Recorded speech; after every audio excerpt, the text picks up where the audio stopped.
Olá, o nosso papo de publicitário de hoje está com o Vitor Hadi, que vai tratar na sua monografia, no seu trabalho de conclusão de curso, sobre os jogos AAA e uma conexão, né, com o investimento em comunicação, investimento em publicidade, para dar sentido a essa experiência, né, dos, como eu já diria, os jogadores. Seriam jogadores que nós chamamos. Primeiro, o que são os jogos AAA? Os jogos AAA, eles são um jogo de alto investimento. O AAA, traduzido do inglês, ele é uma mensuração de investimento americana. Então, esses jogos, eles são os jogos que recebem mais investimento do mercado. São jogos de milhões e milhões, com milhares de empregos envolvidos. Só que, atualmente, a partir de uma certa época, eles começaram a se degradar em conteúdo, em qualidade de conteúdo, e aumentar em valor. Tanto por causa da economia, quanto em questão de valor em si. Eles se tornaram muito mais caros do que eles eram antigamente, devido a essa degradação do conteúdo. E os jogos AAA, eles são os mais cobiçados da indústria, que são os que têm mais propaganda, publicidade envolvida. Mais investimento. Investimento em publicidade, em questão gráfica, de construção do jogo, do código do jogo e da gráfica do jogo. E na medida em que eles perdem em qualidade, isso é uma mensagem para o mercado, um incentivo à pirataria? Sim, com certeza, porque é um jogo caro e que você compra aquele jogo com um valor altíssimo e você recebe um jogo que geralmente não funciona, porque é um código que acaba sendo quebrado ali durante a sua jogatina, né? E a pessoa não sente mais tanto o valor da compra quanto ela sentia antigamente. Antigamente tinha história, tudo se unia em um jogo de alta qualidade. Hoje em dia não é mais tanto quanto era antigamente. Isso, você acha que essa sensibilidade que é sua, né? Porque você é jogador. Sim. Essa sensibilidade sua como jogador, associado à sua experiência como universitário no campo da publicidade, vivendo, né? Quase que uma pesquisação, porque você está dentro do campo. Uhum. Tem incentivado a questão relacionada à pirataria, mas e também a redução do consumo desses jogos AAA. Você acha que tem havido, então, em função dessa percepção de uma qualidade que caiu, uma redução no consumo desses jogos? É difícil dizer uma redução de consumo, porque se torna até algo um pouco cultural, a questão de consumir os jogos, principalmente da indústria AAA. Os principais títulos, por mais que eles se degradam com o tempo, mais e mais gente acaba conhecendo e quer seguir essa cultura de compra, quer fazer parte de um grupo e quer jogar o jogo e dizer que jogou o jogo. Mas acaba degradando. Na hora da compra, a pessoa ela decide, não só decide, mas também ela recebe muito mais conteúdo, porque existe muito conteúdo na internet que incita a pirataria, justamente como uma forma como um protesto contra essa queda de qualidade. Entendi. Então, ela acaba recebendo esse conteúdo de piratear e ela acaba se interessando, porque por que ela vai pagar por algo que não é tão bom? Por que ela vai pagar por algo que provavelmente vai estar quebrado? Como se fosse um brinquedo. Por que ela vai pagar por um brinquedo quebrado? E qual é o objetivo do seu trabalho, da sua monografia, envolvendo esse cenário que você contextualizou agora para nós?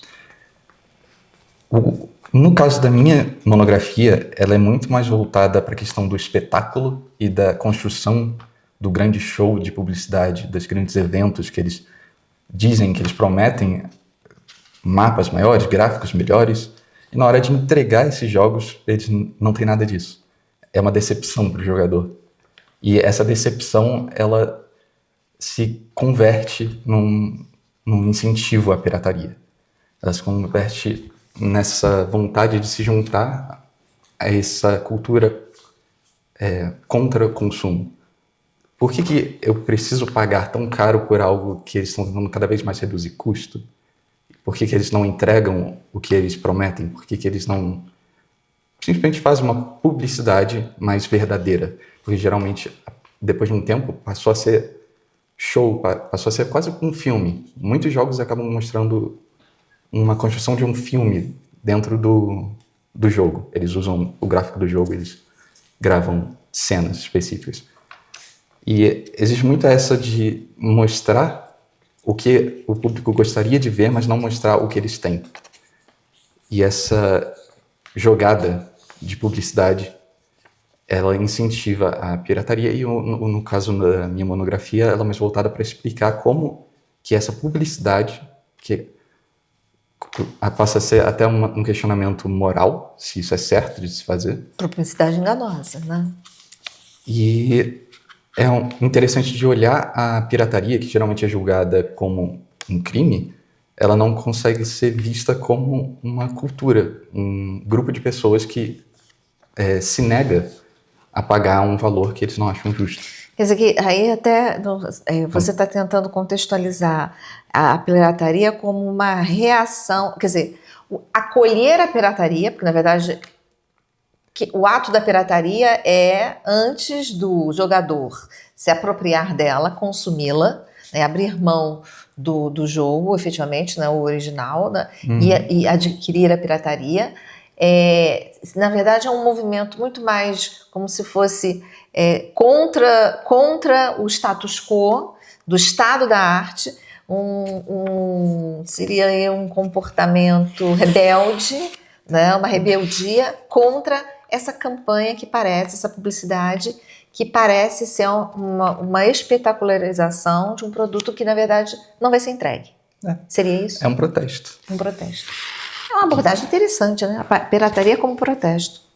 E, às vezes, você entra nas publicidades desses jogos na internet, em comentários, por exemplo, Instagram ou YouTube, e você vai nos comentários e você vê um monte de gente dizendo que, por exemplo, na questão de posse do jogo, os jogos hoje eles são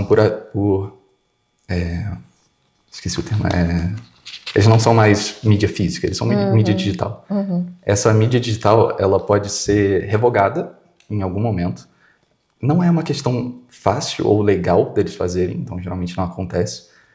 Mas já tiveram casos, por exemplo, teve um jogo de uma empresa chamada Ubisoft, em que o serviço do jogo foi terminado e as pessoas não conseguiram acessar o jogo para jogar. O jogo ele se baseava muito nessa questão de serviço. Só que foi aí que as pessoas notaram que essa questão da mídia digital, ela entrega uma cópia que pode ser revogada a qualquer momento. Quer dizer, você não pertence, você não adquire, né? Não tem mais aquele pertencimento que o disco físico tinha. Porque você pegava ele na mão, você sabia que você tinha ali uma cópia do jogo. Hoje em dia, com a mídia digital, não só facilita a pirataria, mas também traz essa questão de se você vai pegar o oficial, ele pode ser revogado a qualquer momento. Ele pode ser tirado de você. E você nunca jamais será proprietário. O contrário é a pirataria. A pirataria você baixa a mídia digital, mas você sabe que você vai ter aquilo para sempre, porque você vai ter os dados do arquivo. Então, mesmo é confuso porque facilita a pirataria e dificulta o oficial. E aí você tem alguma intenção de, por exemplo, trazer algum tipo de solução? Ou qual é o seu objetivo no final desse teu discorrer sobre esse cenário e trazer essa questão, essa sensibilidade acerca da perda da qualidade do jogo, a espetacularização da publicidade do jogo, esse sentimento de rebeldia de quem está adquirindo, na verdade não está adquirindo, né, ele não tem a posse, ou seja, esse cenário, né, cheio de senões, no final do seu trabalho, onde você intenciona chegar? No momento, o meu principal objetivo com a minha monografia é conscientização e ter toda essa informação em um lugar só. Durante a minha pesquisa, eu não achei muitas outras pesquisas que centralizassem toda essa informação e todo esse contexto em uma peça só. E aí eu me senti inspirado a montar essa peça com toda a informação em um lugar só, mas como uma forma de conscientizar a pessoa sobre o que está acontecendo, como está acontecendo, e posteriormente talvez até eu utilizar dessa monografia para fazer outros trabalhos. Mas no momento é mais essa questão de conscientização. E da tua pesquisa, como você intenciona? Você vai fazer só uma revisão de literatura? Você já falou que teve uma dificuldade grande de ter acesso a referenciais teóricos, né? Porque são poucos os trabalhos que abordam o que você está abordando, essa temática, né? E como você pretende aplicar a sua metodologia para alcançar o seu objetivo? Porque você está falando, você tem uma fala, que é a sua fala como consumidor, né? E tem a sua fala como o autor do trabalho, né? Que está produzindo, que tem um problema a ser resolvido. Como é que você pretende aplicar a metodologia para alcançar o teu objetivo? No teu campo, é só revisão de literatura? Você vai entrevistar pessoas? Como é que você vai caminhar para chegar a fechar o teu trabalho? Teria bastante revisão de literatura, porque ainda existe alguns trabalhos, por mais que eles não falem do todo ou desse foco em específico que eu estou buscando, eles ainda trazem várias questões muito interessantes e eu até separei alguns livros que eu vou adicionar posteriormente à minha monografia, mas tem também muita reportagem que tem de alguns casos de jogos. Pesquisa documental, então. Sim. Por exemplo, a questão da Ubisoft, que eu falei anteriormente, que tem tudo registrado ali, é uma questão muito interessante e eu posso dialogar isso com tanto as pesquisas que eu encontrei falando desse assunto, quanto talvez até com autores clássicos. E algumas questões até trazendo essas informações e criticando de uma forma moral ou ética. Uma crítica moral. E a Valve? Me fala, no contexto do teu trabalho, você trouxe a Valve como referência. Por quê? A Valve ela é muito importante porque ela é a principal loja de jogos de mídia digital. Antigamente você comprava o CD, vinha ali em mídia física na loja. Hoje em dia, para você comprar de uma mídia digital, principalmente no computador, você tem a Valve. Existem outras lojas, mas a principal que todo mundo pensa e vai lá para comprar é a Valve. Que não é a Valve, é a Steam, que é subsidiária da Valve. E a Steam, que é a principal loja de jogos, ela tem um serviço completo, fenomenal, e a Valve em si, ela produz jogos, que a Valve ela é uma produtora de jogos e ela criou poucos jogos até, em comparação ao grande mercado, mas todos os jogos são clássicos dos jogos. Todos foram grandes lançamentos e o próprio CEO da Valve, ele anuncia várias vezes em vários eventos que a pirataria ela é mais um problema de qualidade do que um problema financeiro. A pessoa ela não tem mais o intuito de comprar. Às vezes não é só pela qualidade do jogo em si, mas também o acesso ao jogo. O que ele estava falando nesses eventos era mais voltado para a Rússia. A Rússia ela tem um problema muito sério com pirataria, mas é por conta de acesso ao jogo, transcrição do jogo, tradução do jogo. Não tem tradução para russo e eles sempre tiveram esse problema de acesso aos jogos. Alguns até são bloqueados na região. E o que ele criticava ali nos discursos dele é que as empresas estão muito mais preocupadas no preço, no valor do produto, do que no produto em si, na entrega do produto. Em que, no caso da Valve e da Steam, eles sempre entregam o melhor que eles podem entregar. Existem algumas críticas à Steam em si, porque ela entregou um produto muito bom, o que acabou é difícil até de discutir sobre isso, porque eles entregaram um produto tão bom que eles se tornaram a principal loja. E aí algumas pessoas acabam criticando por monopólio, que acaba não tendo muita competição. Mas é impressionante a questão da Steam e da Valve, a qualidade que eles sempre entregam. E como a maioria dos jogos que você pensa da Valve acabam sendo clássicos do mundo dos jogos. E inspirações para vários jogos. Inspiração para vários jogos. E aí, se apropriando do que você falou anteriormente, provavelmente a pirataria desses jogos é reduzida. Provavelmente. Eu não cheguei a ter acesso a dados específicos dos jogos da Valve, mas muito provavelmente. Eles são até bem mais acessíveis do que os jogos que você normalmente vê. Em alguns casos, não tanto, porque são em plataformas muito específicas, mas é porque a Valve não só tem essa preocupação em qualidade, mas em inovar sempre com jogos. Por isso que eles lançam poucos jogos. Ok. E então você tem aí um belíssimo caminho pela frente, né? Mas eu acho que, me recordando da produção do seu trabalho, você estava praticamente agora só campo mesmo, né? Fazer essa análise mais... trazer os dados e trafegar com esses dados para encerrar, porque achei assim, para mim foi assim, aprendi muito, li muito e realmente desconheço algum trabalho com tanta informação e trouxe muito, até a gente percebe muito de você como né, jogador envolvido e apaixonado. Às vezes eu tenho até que corrigir um pouco, porque às vezes acaba saindo... Mas não, eu acho que é um aspecto importante isso, né? Porque, como a gente diz, né? Trabalho de conclusão de curso, monografia, seja dissertação, tese de doutorado, ela é sempre tem muito da gente, é muito catártico, né? Então, e é bom porque ser assim é bom, né?